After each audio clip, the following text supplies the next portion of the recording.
常有这么一个品牌，他们车手的脾气异常的火爆，能动手的绝对不会动嘴。同样，他们的赛车也是暴脾气，有时它快如闪电，有时连起步完赛都是问题。而这就是阿普利亚。2022年，阿普利亚以全工厂团队的方式进入了该系列赛事，也就是品牌方直接管理车队，不再是单纯的提供赛车衣服私人车队参赛。一位从青年熬到中年的车手扛起了整个车队。他们在2022赛季的阿根廷赢下了首胜。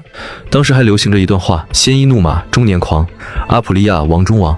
这位中年车手名叫 Alex Espargaro， 也就是大一，阿普利亚车队当之无愧的队长。每当阿普利亚陷入冠军荒，大一都会爆发出惊人的竞争力，赢下胜利。当然，每当大一好起来了，并且有争夺世界冠军的势头时， RSGP 赛车也会耍上小脾气，让大一铩羽而归。2024赛季，两位阿普利亚的功勋车手离开了车队，取而代之的是总冠军选手豪尔赫、马丁，还有在杜卡迪阵营中表现平庸的贝泽奇。就在大家以为这个阵容会让阿普利亚再次辉煌时，谁也没想到，豪尔赫、马丁开局就崩了。季前测试，马丁突遭重创，直接错过了揭幕战。卡塔尔硝烟再起，他带伤复出，却在钢铁与沥青的碰撞中再度折戟，伤情反复，令他远离赛道近半载春秋。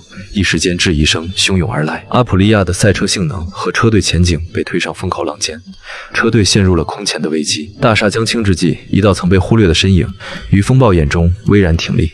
贝泽奇，这位昔日杜卡迪的失意者，在阿普利亚最晦暗的谷底迸发出惊世锋芒。英国银石，这条流淌着速度史诗的传奇赛道，他驾驭着那台饱受争议的 RSGP， 如一道闪电划破天际。这不仅仅是一场胜利，更是一记救赎的强心针，刺破了笼罩在阿普利亚上空的沉沉阴霾。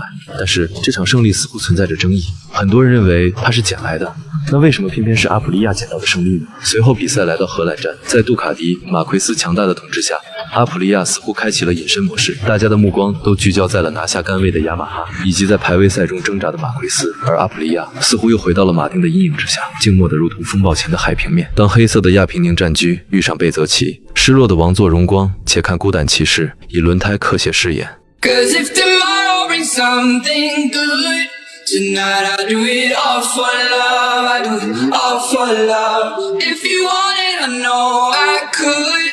Tonight I do it all for love, I do it all for love. Try to leave, try to fight all the things inside my mind, but we will stay together.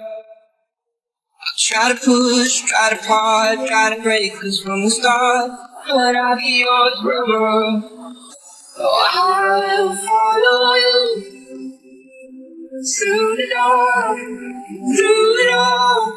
And nothing I can do, money I'm set on you.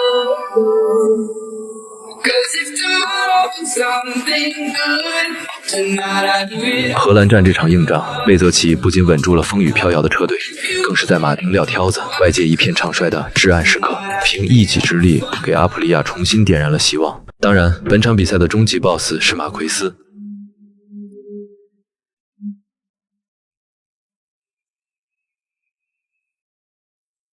目前的积分榜，马奎斯以307分傲居榜首，拉开了小小马68分 ，Pecco 126分。